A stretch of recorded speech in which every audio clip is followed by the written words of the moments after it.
Ahoj, já jsem Drak Emil a dneska ti chci ukázat můj příběh.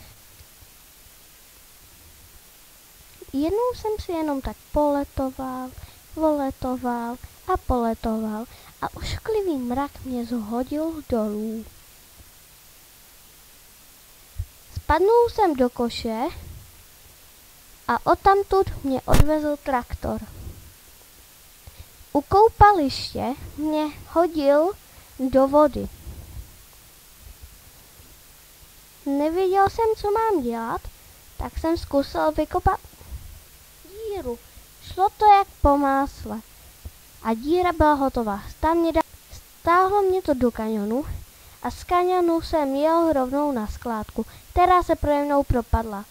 Bylo to do spraypen v Robloxu, do simulatoru praní a dokonce i do fake Minecraft.